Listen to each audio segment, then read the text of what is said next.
that Plaid are trying to fill. Plaid are trying to say, number one, we're not the Labour Party. Well, that bit's true. Although in policy terms, you'll notice they've kept the government in Cardiff propped up many, many times over the course of the last miserable 26 years for Wales. They've even had their policy advisors deep inside the Welsh government. So we can't let Plaid get away with saying they're the party of change. They are not the party of change. They're the party of continuity. They're the party of continued failure in Wales, whether it's health, education, or some of the loony policies, such as the 20-mile-an-hour speed limit, which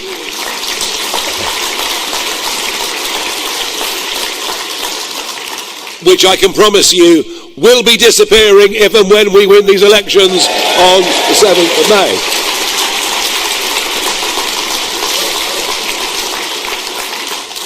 Now, there's so much else to talk about, but for us to succeed, there are 4 key ingredients. The first is we need the right candidates and the right leadership. The second is we need the right policies and the right manifesto for Wales.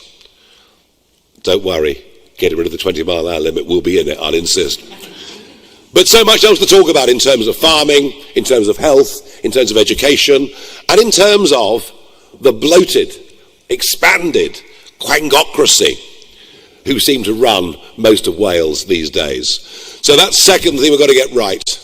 We've got to get the policy formation, we've got to get the means of selling it out to people in ways that are understandable and communicable. The third thing we have to do is to raise money, because you need ammunition to fight these big battles. And the fourth thing we need is to be lucky with our enemies. And I think right at the moment, we're very, very lucky with our enemies.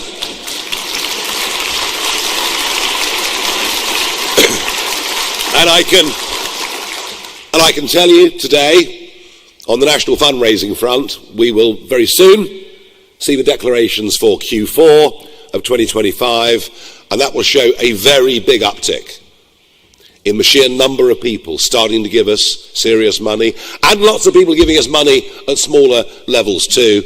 And I think when the Q1 figures come out, people will be surprised. So we're lucky with our opponents. We're raising the money to have the ammunition. We will be doing a full manifesto launch within the first 2 weeks of March, where we'll lay out the manifesto with which we'll fight the Senate elections. But today is about people. Now, it'll be another couple of weeks before we unveil the lists for the 16 super constituencies. But I want to introduce today 2 people who are new to the party, who I believe will add a great amount, and I'm keen for you to meet. The first is a 34-year-old sheep farmer. You've guessed who he is, haven't you? He's a 34-year-old sheep farmer who was elected to the Senate as a Conservative, and 2 weeks ago they were on defection watch, which, given what's been happening around the country, is perhaps not all that surprising. And he was called in and asked, are you leaving us to join Reform? He just honestly said, look, I've had a conversation with him and they booted him out. Well, today we're going to welcome James Evans into our party. We're going to welcome him in to stand as a candidate. And before I bring him on stage, have a look at this short video. After 26 years of Wales being let down by the same failing political parties, Wales now needs fundamental reform. Growing up in rural Wales, you feel like you've won the lottery, really. It's an amazing part of the world, the community's unbelievable, and the friends you get stay with you for life. And I think the old parties have let rural Wales down for far too long. Labour, Plaid Cymru, the Liberal Democrats and the Conservatives played its part in breaking the whole of the United Kingdom. Farmers and rural communities are not the problem. It's the crazy policies and ideology coming out from Cardiff Bay. Food security matters and rural community matters. Rural Wales needs a government that works with us, not one that lectures us, and Reform will always stand shoulder to shoulder with the people of rural Wales. We need to change Wales. We need to get people in the Welsh Parliament who understand their communities, who understand that things in Wales cannot carry on as they are. And the only way we can do that is making sure that Wales has a Reform government after May the 7th. Wales is broken and Wales needs reform. So, James has been a spokesman on agriculture, unsurprisingly, and on health. He's joining our party right now, here today, on this stage. And I want you please all to join me in giving him a big, warm welcome.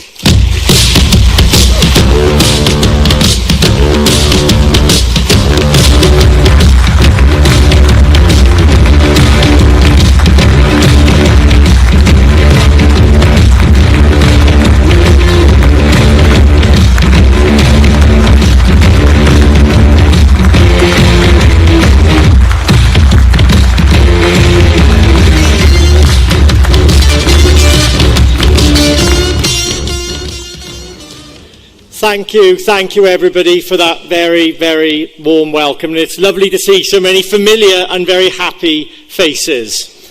But let me be straight with you, because Wales has had 26 years of Cardiff Bay spin. Britain is broken, and Wales is broken also. Not under pressure, not challenged, it is fundamentally broken. And the real failure in Welsh politics is not just the bad outcomes for its people. It's the refusal by the people in power to admit what everybody else can see. I did admit it. I said it openly. And I challenged it inside the Senedd and the Conservative Party. I said that Wales was broken.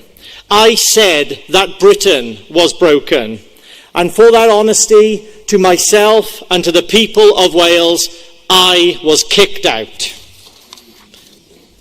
Because what I was being asked to defend was a vision for the United Kingdom and for Wales that was not a good one. It drifted away from reality. It failed to recognise the mistakes of the past. Some of the biggest challenges for me were the Conservative Party's refusal to rule out a post-election deal with Plaid Cymru. A party that wants to destroy our United Kingdom. They started kicking people out of the party for holding different views on devolution or saying anything contrary to what the leadership in London wanted them to say. And finally, also negotiating with a Welsh Labour government to pass their budget. A Labour Party that has broken Wales and still refuses to admit it. To me, that was not new leadership.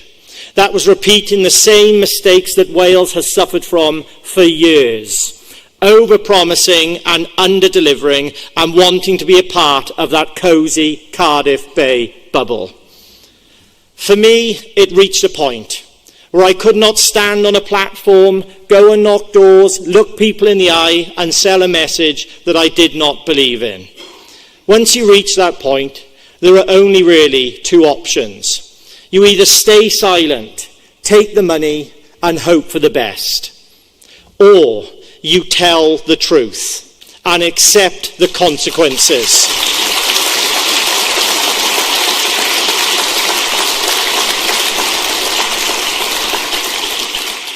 And I chose the truth.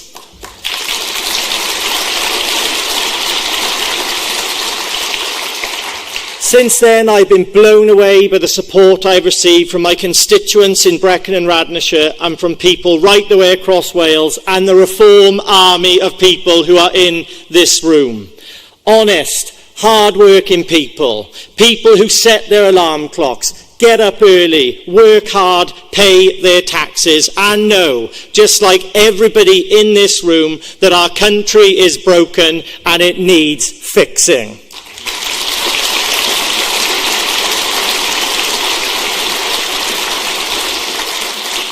Before I go any further, I just want to say this. The last few weeks have not been easy. Telling the truth to power really is. And I would not be standing here today without the support of my wife, my family, and my friends, who stood by me when it would have been easier to stay quiet, tell me to keep my head down, and say nothing. They stood by me when the pressure came, when the headlines came, and when the consequences followed. To them, and especially to my wife, thank you very much, darling, because I would not be here without you today.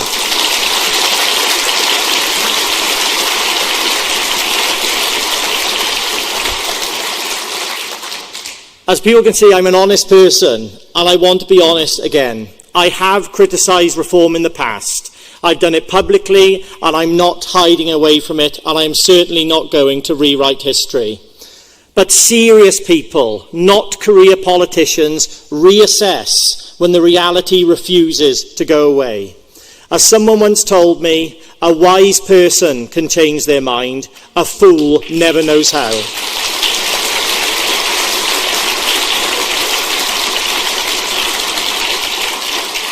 So I looked again.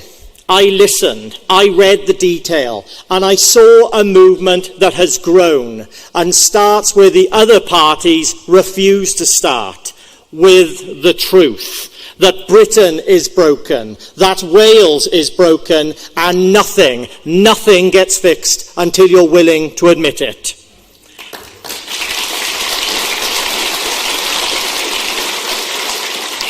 And that is why I am here. But I also know exactly what happens next, because I've seen this playbook before.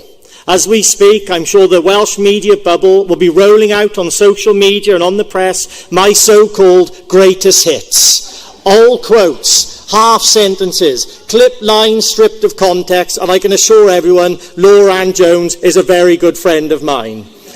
And they do this not to inform people, but try to destroy reputations. That's how the Welsh media in Wales works. It's driven by left-wing activists who pass themselves off as journalists. And to me,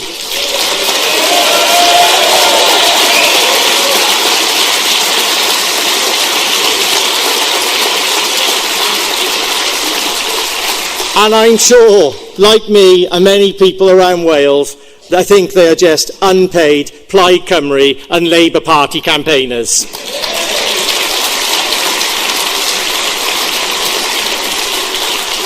They never ask the questions, do they, of why Wales is broken. They never challenge the people who broke it, and they attack anybody who dares to speak out and stand their ground. Smear first, silence second, then move on. That's their model.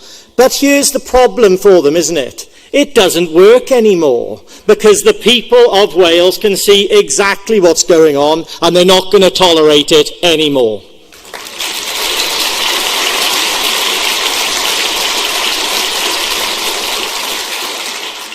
Reform exists for a reason, because people got fed up with being told what to think, told to fall in line, and told to pretend that things were fine when they clearly are not.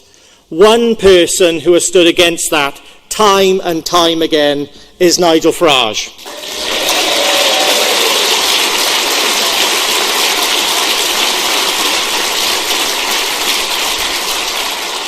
Nigel deserves that credit, not because everybody agrees with him, but because he was willing to say what others would not, to take the abuse, to take the ridicule, and keep going anyway. You do not build movements by playing it safe. You build it by telling the truth, refusing to back down, and that is in the DNA of Nigel and everybody in this room.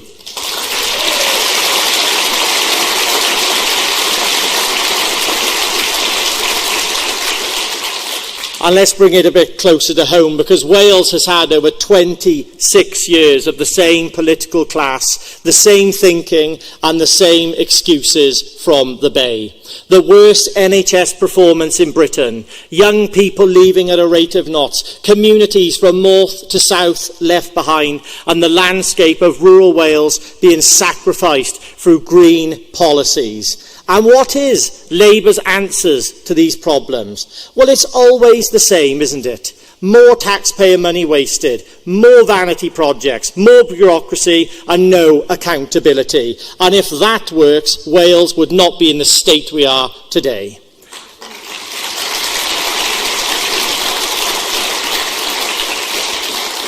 So what is the alternative being offered to Wales? Well, if you listen to the experts and the media, they would have you believe that it's a hard left, Plaid Cymru and Green Party coalition. And we all know what that would mean. Higher taxes, more regulation, more green energy nonsense, and a slow march towards breaking up our precious United Kingdom.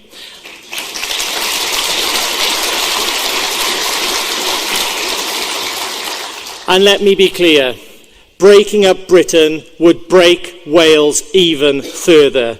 I am proudly Welsh, but I am proudly British.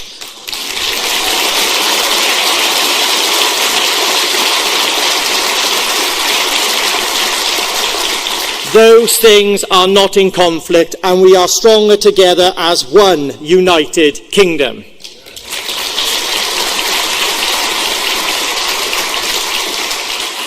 One of the biggest challenges in Wales is the state of our NHS. And I'm not talking about this as someone from a distance. My family work in the NHS, or have worked in the NHS. And for the last 12 months, I have led on health policy as the Shadow Health Secretary here in Wales. I have served on the Health Committee, and I chaired it for a period of time. I have met hundreds of patients, families, doctors, nurses and clinicians on the front line doing their best in a system that is letting them down. Before joining Reform, I sought and received clear assurances. The NHS will remain free at the point of use. And I'll say it again so the media can hear it. Free at the point of use.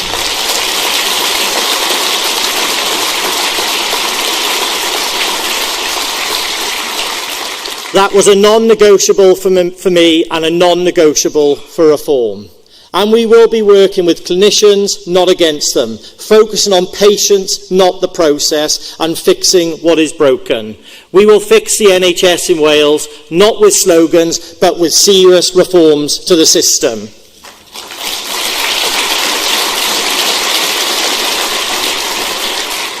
As you might have seen by that lovely video that was shown earlier, an important part to the country, for me, is rural Wales. It is where I was born, brought up and worked for most of my adult life. And it hurts me that rural Wales and our farmers are seen as the problem to a lot of our issues in society, when the reality is that our rural communities and our farmers offer most of the solutions. So let me spell it out loud and clear. Farmers and rural communities are not the problem. It's the crazy policies that come out of Cardiff Bay that are the problem.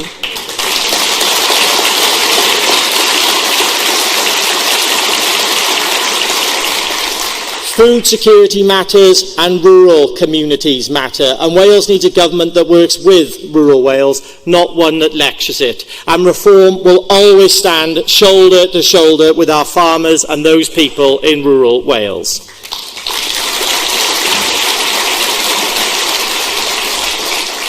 So let me finish with this. Wales does not have to accept decline.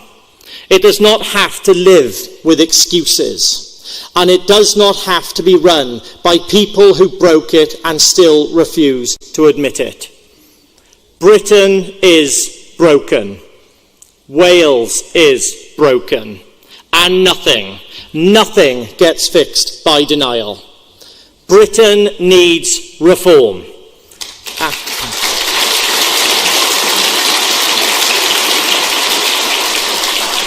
And Wales needs it even more.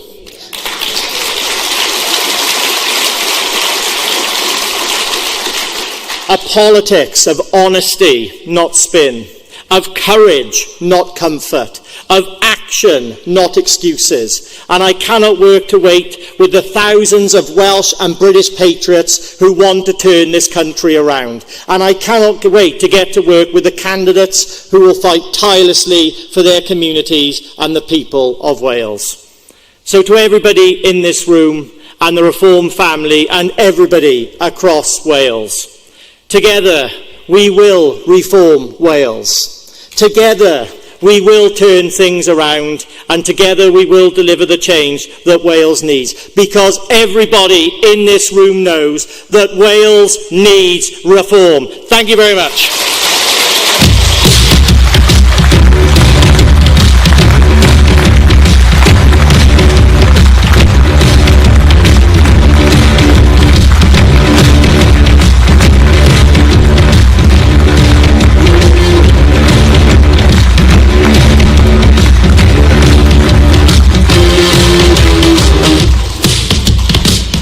James, that was terrific, spirited, positive, really, really loved it.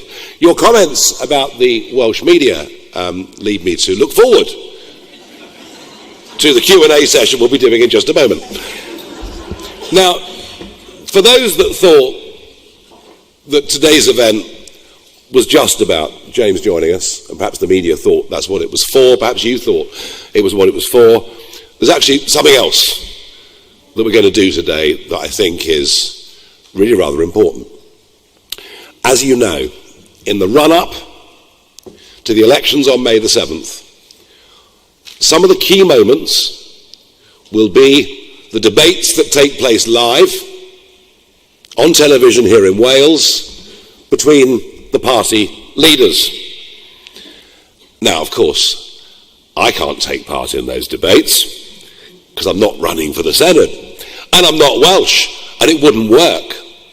So I've had, over the course of the last week or two, to make a decision as to who the right person is to lead us over the course of these next 2.5 months, to go on television, to take on the other party leaders, to push our message, and somebody that we in Wales, you in Wales, can all get behind.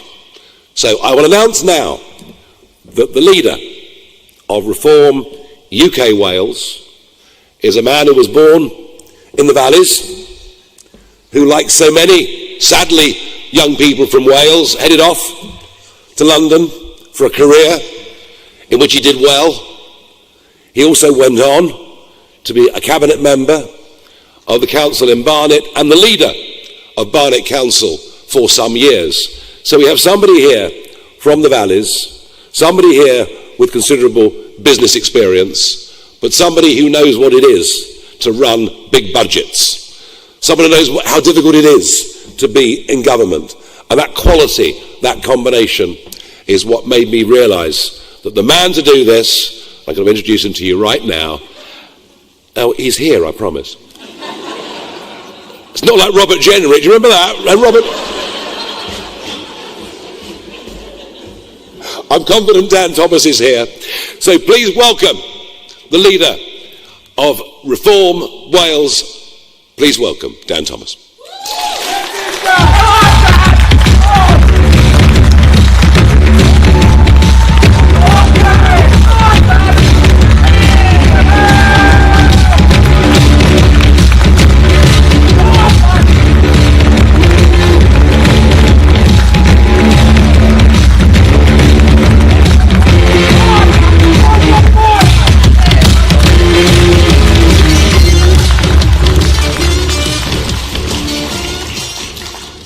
Thank you, Nigel, for the introduction and for the honour of being Reform UK's leader in Wales.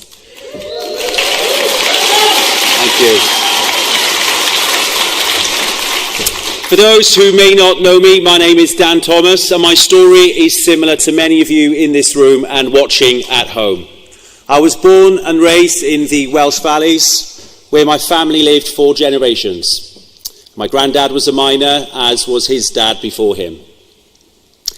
I A strong work ethic ran in the family, and I studied hard at school while juggling paper rounds and training with the local Air Cadets. I have fond memories of growing up in Wales, and I didn't want to leave when I turned 18. My parents were sad to see me go, or so they tell me. But for many young Welshmen and women, good opportunities in Wales are few and far between. The well-paying jobs and the high-flying career paths are simply not there. So I left to build a successful career in financial services in London, while serving my new community as a councillor and council leader. At 27 years, I'm back home, raising 2 young boys in the valley so they can enjoy the same beautiful Welsh countryside that I played in as a child. I've come back to where I belong.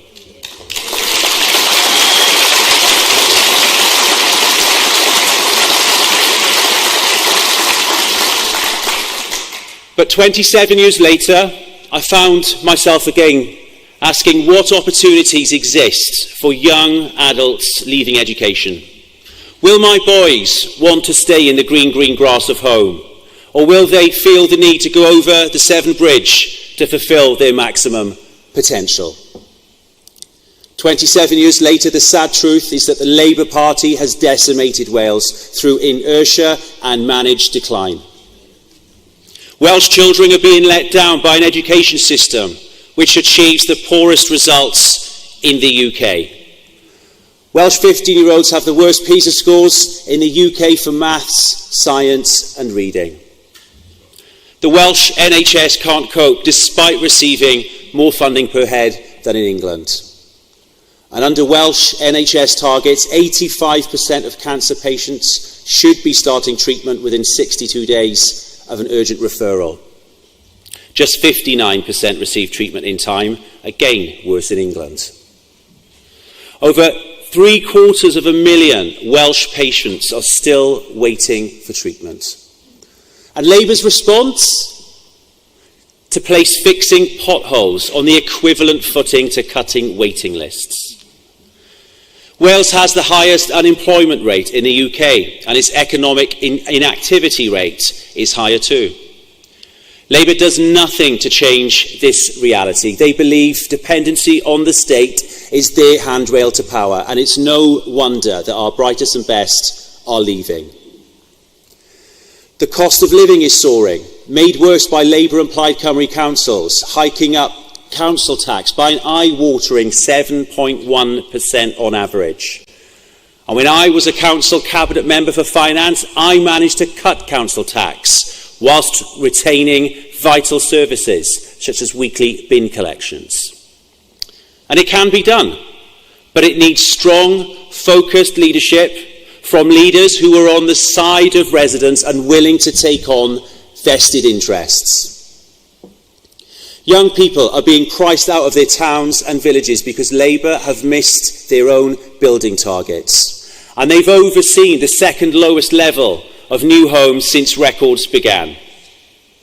Again, when I was a cabinet member for regeneration, I oversaw the highest delivery of new homes by a significant margin when compared to neighbouring councils.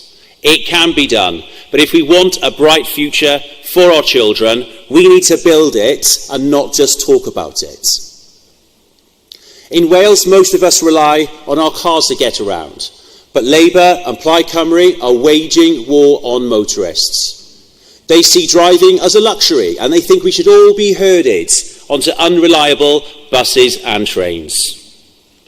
Labour refused to build the M4 relief road, and they rolled out blanket 20-mile-an-hour speed limits. And if they're elected again, pay per mile will be coming for everyone, mark my words. And many in Wales rely on tourism for a living. But those tourists who are determined enough to suffer a clogged M4 motorway, they are now going to be hit with a tourist tax. And we know this will just drive more tourists down the road to Devon and Cornwall instead. And problems are very rarely resolved with taxes and regulations, but that is in the DNA of Labour and Plaid. The people of Wales don't deserve to live under 4 more years of failure. Wales can be a great place to live again. We can be proud again. And we can offer the next generation of Welsh children a better future. The Welsh Dragon, which stands proudly outside this building, can and will roar again.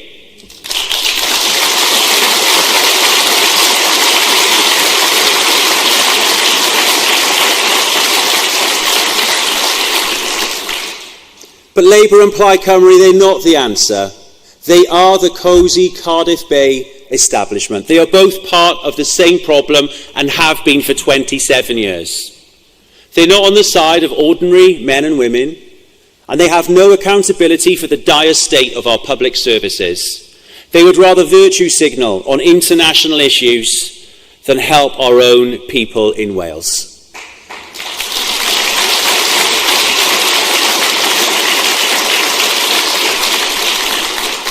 All they have is excuses, a record of failure, and a belief that only they are entitled to Welsh votes. They have taken us for granted for too long, and we have had enough. Now, some people think that Plaid Cymru are a harmless alternative to Labour. My friends, they are even worse.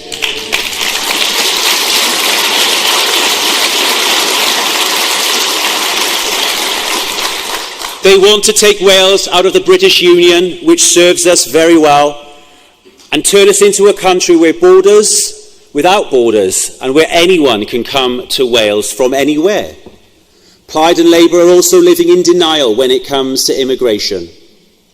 They say there's nothing to be concerned about because immigration is relatively low in Wales. And besides that, it's not a devolved matter, so let's not talk about it. Well, I can tell you the people of Wales are concerned about immigration, and it's not hard to see why.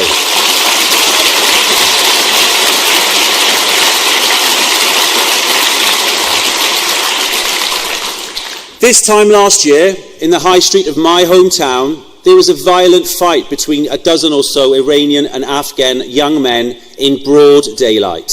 We have never seen anything like that before. It just didn't happen when I was growing up. Apparently it was a turf war between rival barbershops, but no one believes that they were really fighting over haircuts, and they weren't certainly fighting over mine.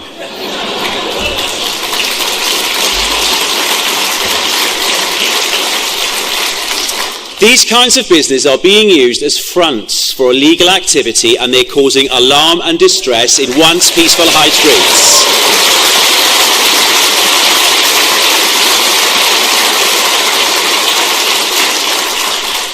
And just down the road, there was a car wash, which was the centre of a people trafficking ring.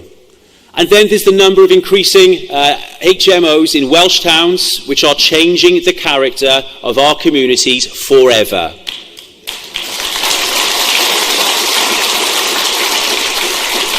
HMOs are a symptom of the housing crisis, and one of the major causes of the housing crisis is uncontrolled immigration, which has a ripple effect across the UK. So, ladies and gentlemen, when Labour and Plaid Cymru say to you that you're not allowed to talk about immigration, when they try to shout you down by calling you a racist, please know that they are wrong and they are out of touch.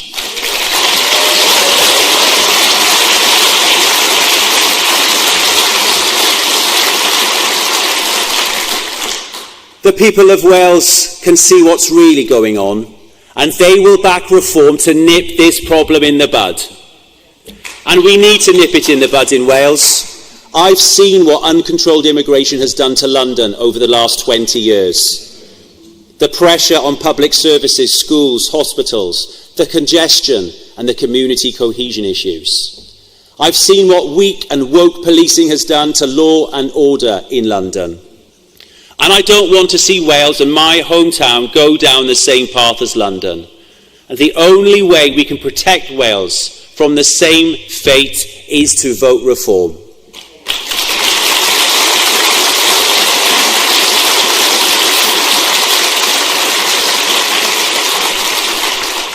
And at the Senedd elections in May, we have a once-in-a-lifetime leader in Wales. I will pour my heart and soul into fighting for every vote. We will have a positive, ambitious manifesto. We will have a team of talented, passionate candidates who know their communities and will be taking our message of change to the streets. We're fighting to win, fighting for every vote, because this is the last chance for Wales. We are at a turning point.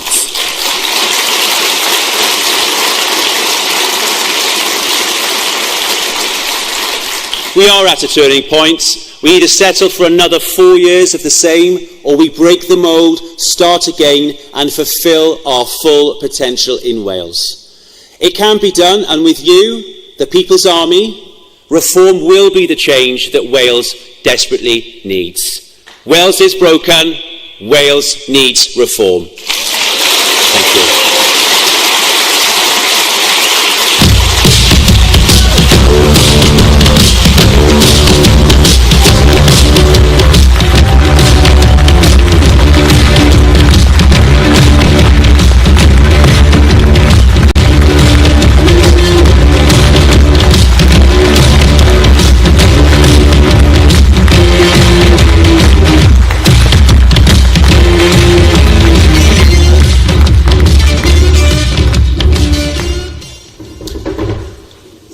Did I make a good choice? Excellent. We'll let the other parties all fight amongst themselves. We will be unified, strong, clear in purpose, unafraid of false criticisms and negative labels that are thrown at us, and we'll fight as a team. And you know something? We've really got a chance on May the 7th here in Wales to do something truly historic and remarkable, and that's what it's about.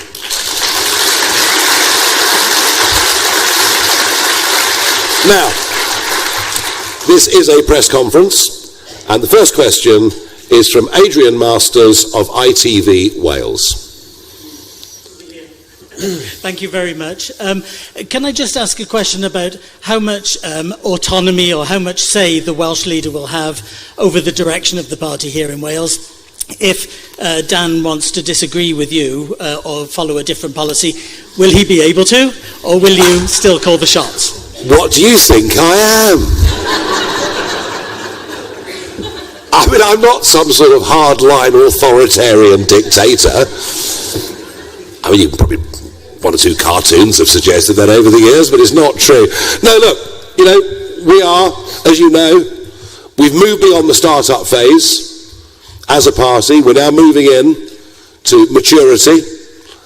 And yes, I have got not just Dan, but you're going to see in a couple of weeks a list of candidates that will cover all ages, all geographies, all backgrounds, all different life and work experiences.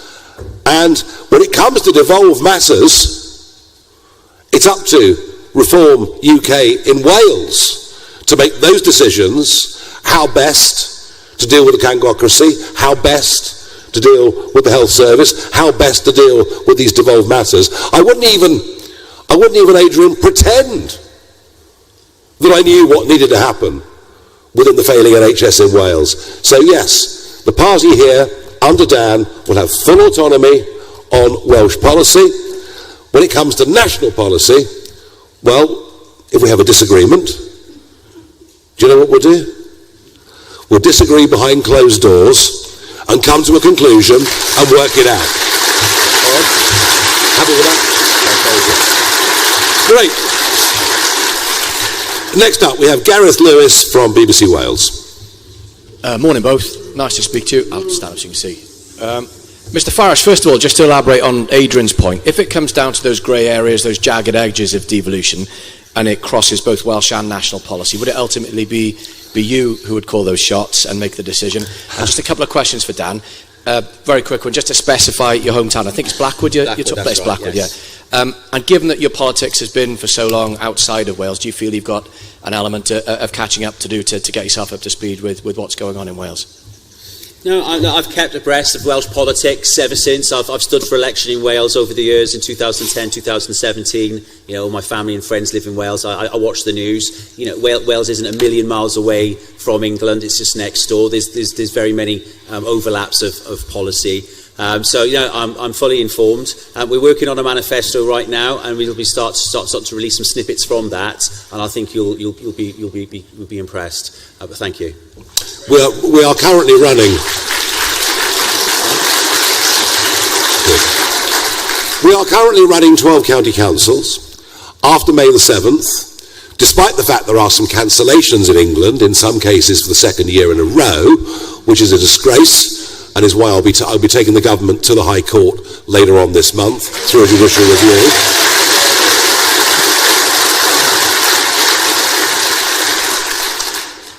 We are going to have big elected representation in London boroughs after May the 7th, in the Scottish Parliament, here in the Senate in Cardiff, in many councils that we're going to win across the country. Not only can I not micromanage all of them, I have absolutely no intention of micromanaging them. I believe we've put together in Wales the team of people with the depth and breadth of experience to get on with it. Simple as. Okay.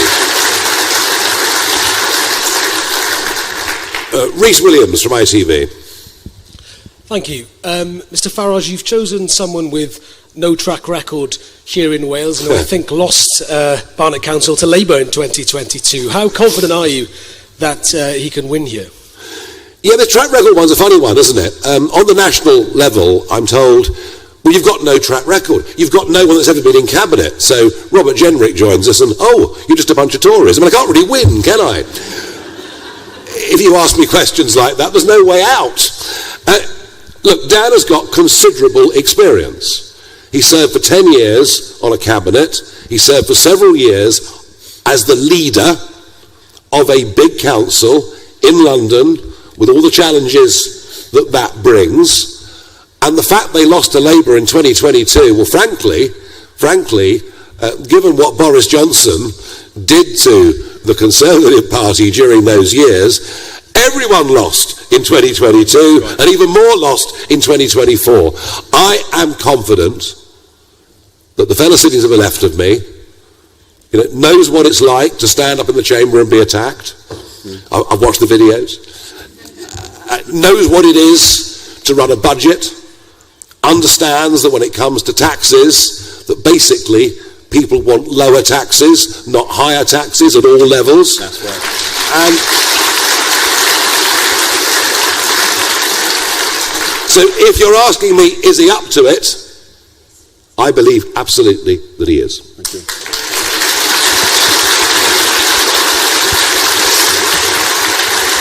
I won't let you defend yourself, though, you don't need to. Jacob Morris from S4C. Hi, Shomai.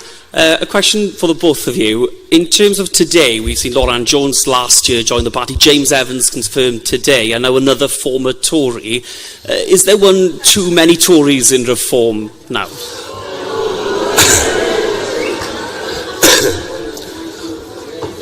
Given that we will be fielding on May the 7th nearly 100 candidates, there will be 3 or 4 who've come across as previously elected Conservative figures.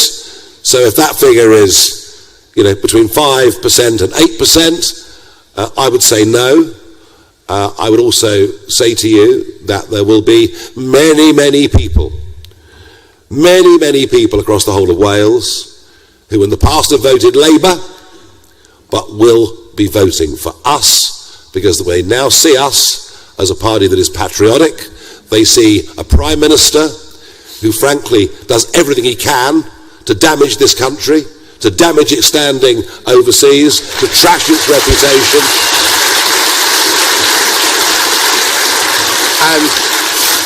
And what you're witnessing here, not just in Wales, but across the United Kingdom, is the biggest, most radical change that has been seen in our politics since just after the First World War, when the Labour Party replaced the Liberal Party as a party of government. It is that fundamental, it is that radical, and we welcome former Conservatives who've seen the light. We welcome former Labour people. We welcome people, despite their political pasts, we believe in Christian forgiveness. And we're very happy to welcome them to the bright side. We really are.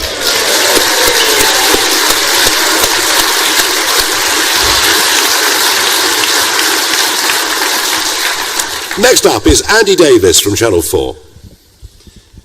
Thank you. Mr. Farage, a recent poll suggested that nearly half of all Reform voters in Wales think this country has been shortchanged financially by recent UK governments. And you'll be aware, for instance, of the intense anger over repeated underfunding when it comes to rail infrastructure in Wales. Yeah. Do you think that Wales has been shortchanged when it comes to UK-wide spending, and how much of a priority would you make it to change that? I mean, look, there is this argument going around that, HS2 money should be diverted to Wales by the Labour government. It isn't going to happen. They're all committed, madly committed to HS2.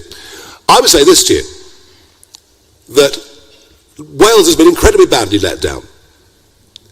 The reason that steelworks, the reason that primary steelworks in Port Talbot has closed is because both the Conservative and Labour governments have pursued insane net zero policies that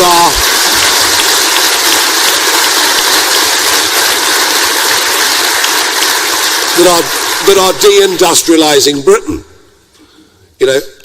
I think there is a feeling in Wales also that perhaps the Prime Minister and the Leader of the Opposition have no particular record of being engaged in Wales or being interested in Wales.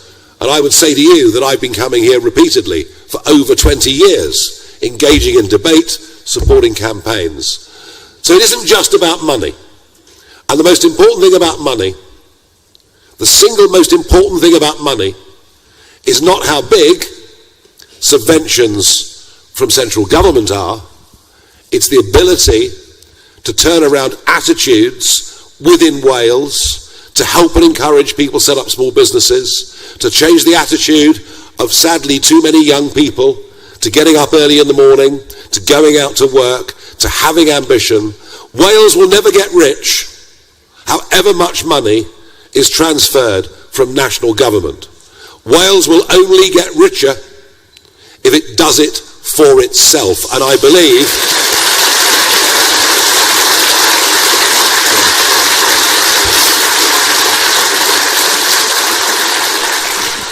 that this man embodies that.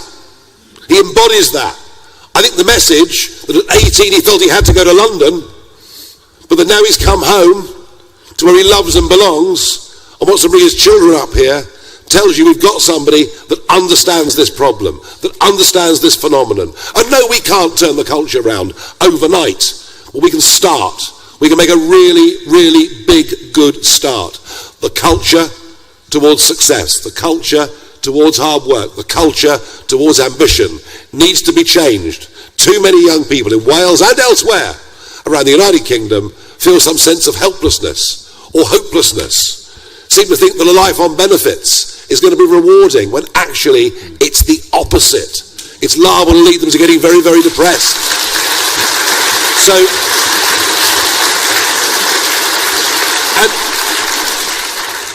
And you can't recognise these things, you can't look for the optimistic solutions and ways forward unless and until you accept that Britain, how's it go, James?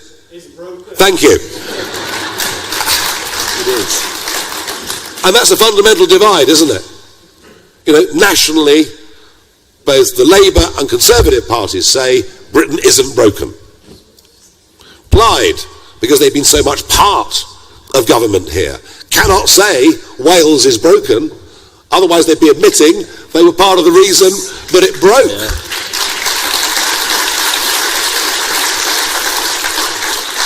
And here's the thing, we honestly recognise that Wales is broken, we recognise that Britain is broken, and we're looking and searching and seeking for optimistic, upbeat ways of getting out of this mess. And it's really interesting. You go to a big Reform conference, it's more like a festival than it is a political meeting. There is that feeling of, we're going to do this, we're going to stand and fight, we're going to change this. And yes, it's allied too, this may be the last chance we've got, But this movement, and the reason we've grown to being the biggest political party in a short space of time in the whole country, is what underlines everything about us is self-belief, optimism, confidence, and a knowledge that with the right leadership, our people can all do so much better.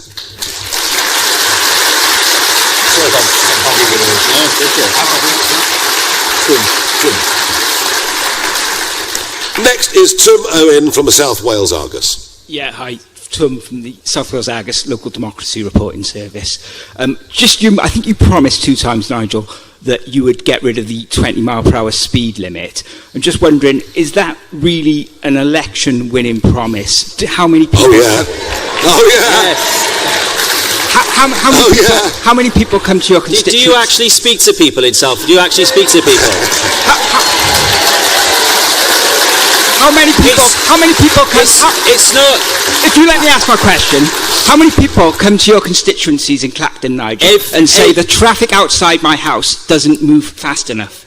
Listen, it's every person I speak to, whether it's in the pub, out in the shops, at family gatherings, they complain about the 20. It's so frustrating. And the problem is that people don't know what the speed limit is, and so to play it safe, they go 10 miles under. It's a systemic problem, and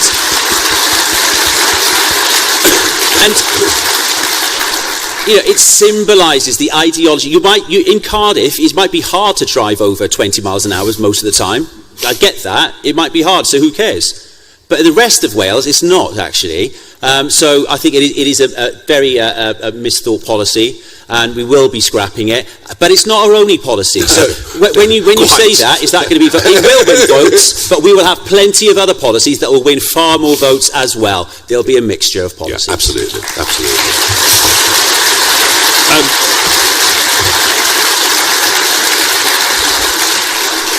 What I would say about the 20-mile-an-hour policy, it's an example of government saying, we know what is best for you, and you must comply with us. And you know, everywhere I go now, especially in the rural parts of our country, what people are saying to government is, go away, leave us alone. Yes. We're big enough and ugly enough to make our own decisions in life as to how we want to live and what we want to do. It is typical of control of our lives, yet when it comes to real criminality in Britain, many people get away scot-free. We're turning innocent people into criminals.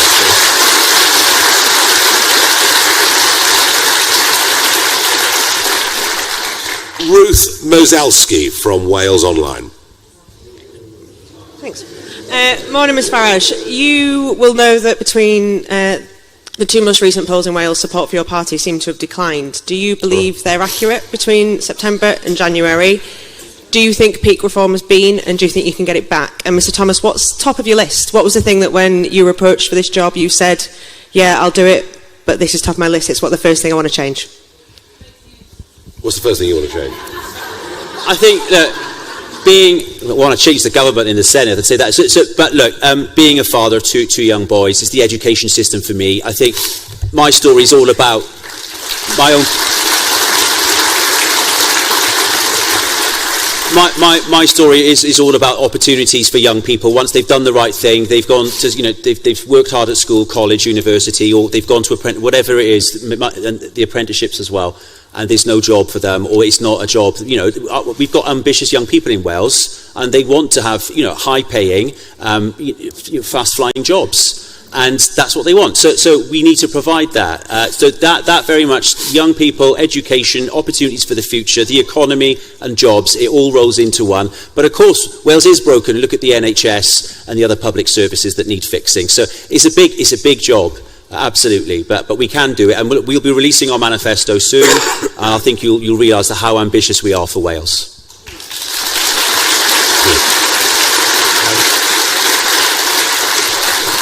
Well, look, polls go up and polls go down. What is for certain is that our rise over the last 18 months in Wales has been meteoric, absolutely meteoric. Nothing like it has ever been seen before, the speed of the rise that we've seen in Welsh politics.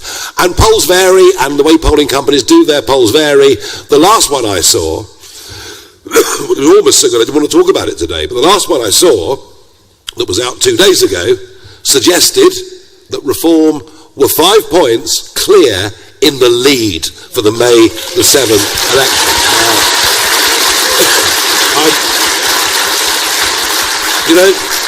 And we get another. We might get a poll next week that's a bit more disappointing. I don't know, but the message to all of you is: just because we've got some good polls, don't think it's a cakewalk. It won't be, and there'll be a lot of people out there trying to trip up Dan and the other candidates, because the one thing the establishment in life never wants is change. They want the same people, and they can be in the Welsh Parliament or move on to a nice Quango job, or, they don't want that ruined, do they? So this will not be easy. So there's no room for any complacency. We've got to do absolutely everything we can to maximise that number of votes. And remember, this election in Wales is on the d'Hondt system. There's no tactical voting could come against us. Every single vote literally directly counts to how many seats we'll win in each of those super constituencies. So, we've got absolutely everything to play for. Thank you.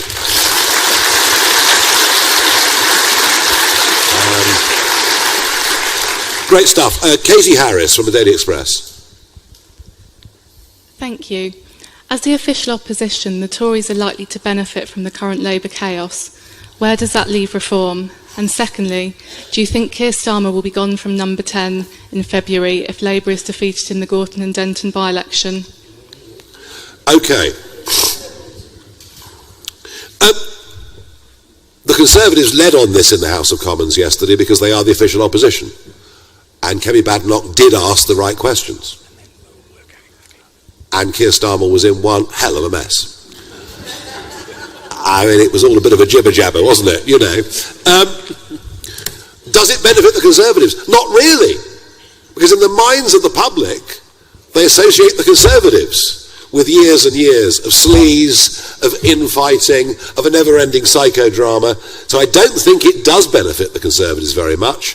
Our role in this has been lesser compared to many of the policy initiatives on law and order, etc., we've launched over the course of the last year, just because we don't yet have that big voice in the House of Commons. The impact of it, and I spoke about this at the start this morning, that this historically is just about the most scandalous thing that's ever engulfed the British government. The impact of this in Wales and in the short term in Gorton and Denton is likely to be very, very big. My guess is that, well, I said this yesterday, but I'll stick with it. My guess is that Morgan McSweeney will be gone and have to carry the can, and that'll happen within the next few days, week, whatever it might take. And that Starmer won't be far behind. The only question is, does he go after Gorton and Denton? Does he hang on? I mean, Angela Rayner clearly is there, poised.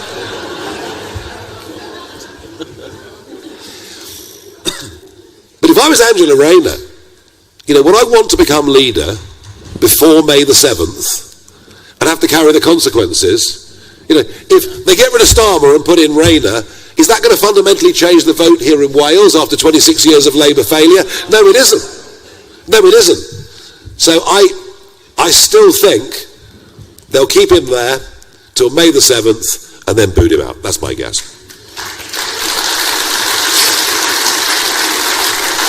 Right, two more. Tom Scottson from Politics Home. Thank you, Nigel. My first question is, what do you think the Mandelson crisis says about the British state, and how could you restore trust in that? And a second, if I may, what can you learn from UKIP's successes and drawbacks from 10 years ago, and how can you rectify that and build a future for Reform UK? UKIP did achieve success here in Wales in these elections. The choice of candidates, in some cases that were picked to stand for UKIP at that moment in time, were completely against my wishes as leader of the party. 2 or 3 of them were wholly unsuitable in every way, but leaders don't always get their way. I didn't over that, and quite shortly thereafter, after a quarter of a century, I left the party believing it was going in the wrong direction. So what are the lessons that I learned from that, the lessons that I learned from that, are that vetting and candidate selection are absolutely key. And all of these people who'll be standing, they've all been to London for a day's media training, or media scrutiny. I mean, Jeremy Kyle interviewing them all. Can you imagine? That's true. Which is exactly what happened. Colin Brazier interviewing them all. These candidates have been road tested.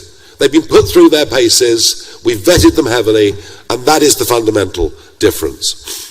Trust is a very, very important word in politics, and it's trust that's been broken. But it isn't just about personnel. It's deeper than that. The real breach of trust, I think, is this.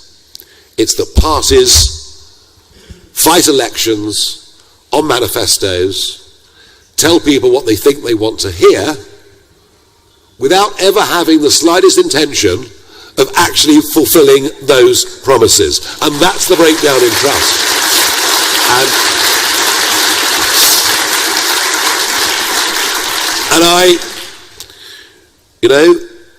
if we were to win the next general election, people would say, well, we tried that lot, they let us down. We tried that lot, they let us down.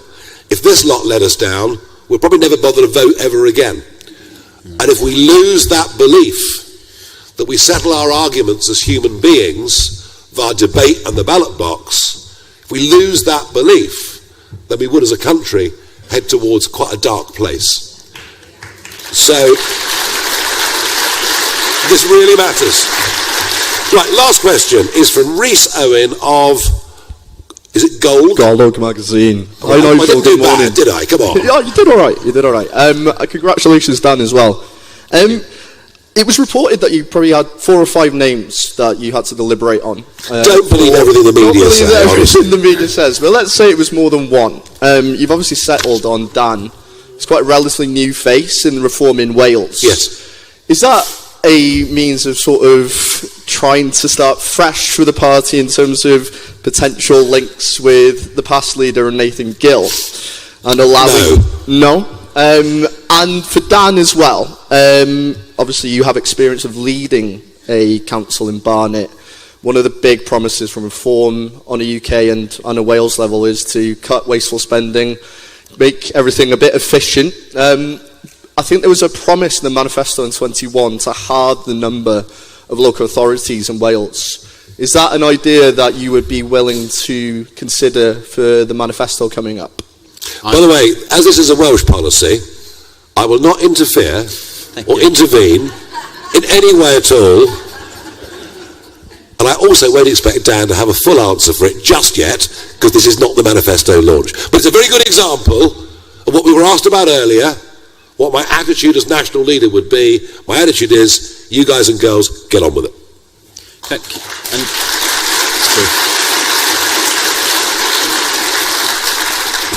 No, I'm not going to make any manifesto announcements today, but I will say there is a lot of waste in local government, and I'm well aware of that. I led a large unitary authority. I think the population was probably more than any council in Wales, possibly down Cardiff Way, it might be equivalent.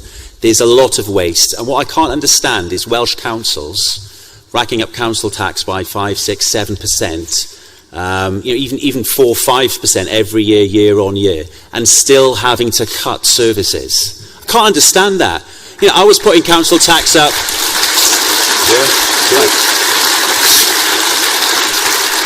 I was putting council tax up by under inflation, so 2-3%. Towards the end. In the end, it was a real terms cut, and I actually cut it one year, a physical cut of council tax, and still managed to retain weekly bin collections. Still managed to build new leisure centres and schools.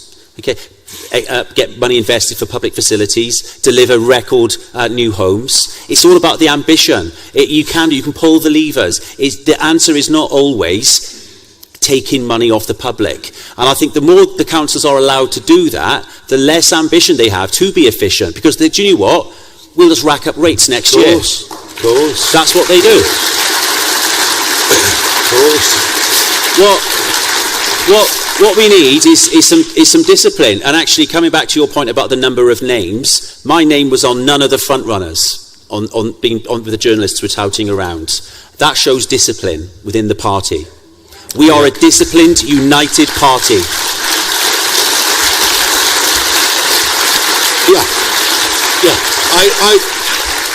Reece, of course, there were several names that we thought about, especially, as you dragged everybody to London for that long weekend, for all the intensive training and rankings and markings. Why did I pick Dan? I picked Dan because I think he's decent, respectable. I think it tells a story of somebody who had to go away but loves Wales so much he wants his own children to grow up in a similar environment to the one that he grew up in.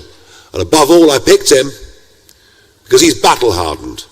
He's been in the front lines before, of running budgets, of facing opposition to development, and many other things. And I think we deserve, in Reform UK here in Wales, to be led by somebody who's been battle-hardened, who's been there before, and who will keep a calm head through the good and bad, because you're always going to get both in a campaign that will happen between now and May the 7th. And I will, and I'll leave with these words, I will, whilst letting them all get on with it, I'll be here to support again and again and again as we head towards those elections on May the 7th. And thank you very much indeed, everyone, for coming this morning.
Mr. President, I want to talk for a few minutes about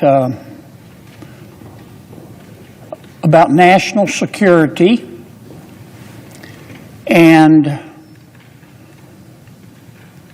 top of the list, king of the hill, number one, stupidity.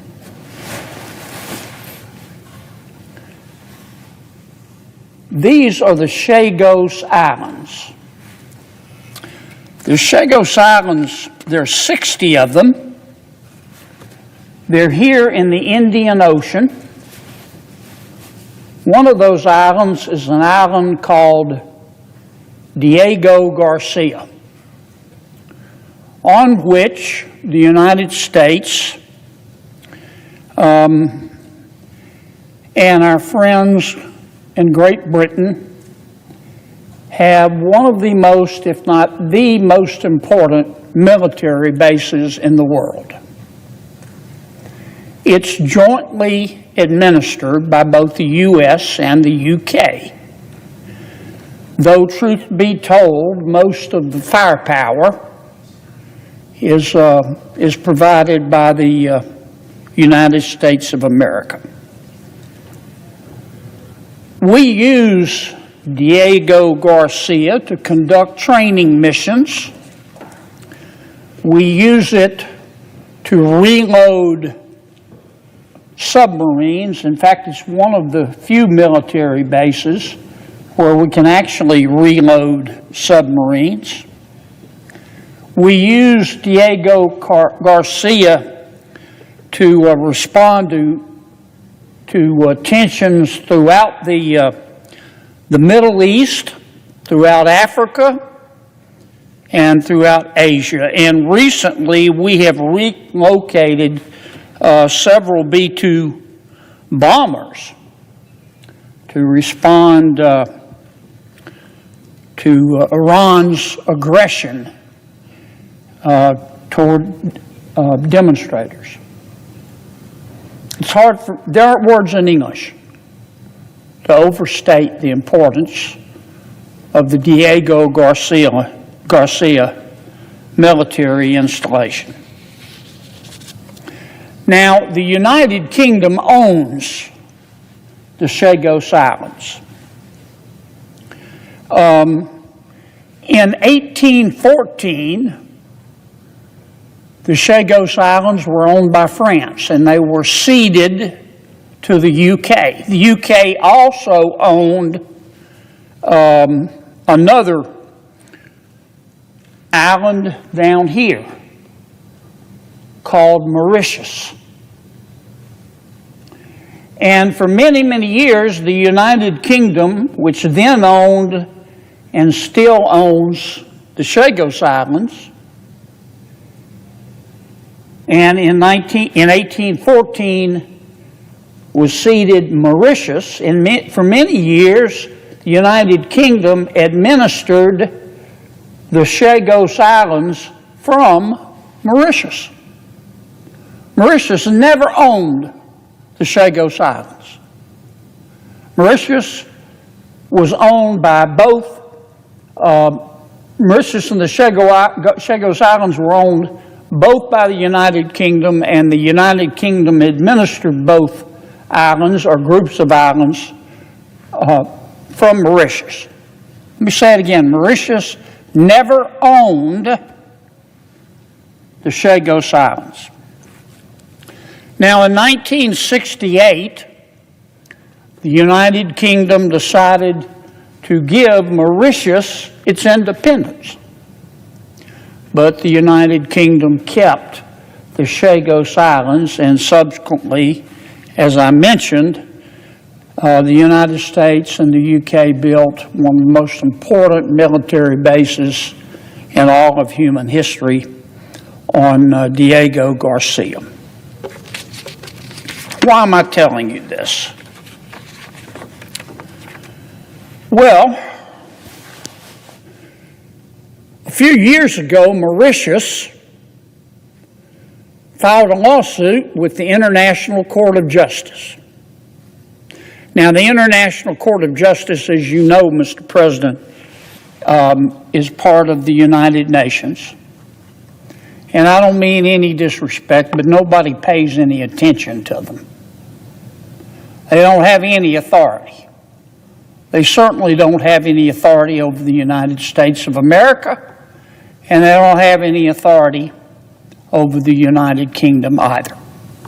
But Mauritius files this lawsuit with the International Court of Justice, and it says the United Kingdom are a bunch of mean old colonialists.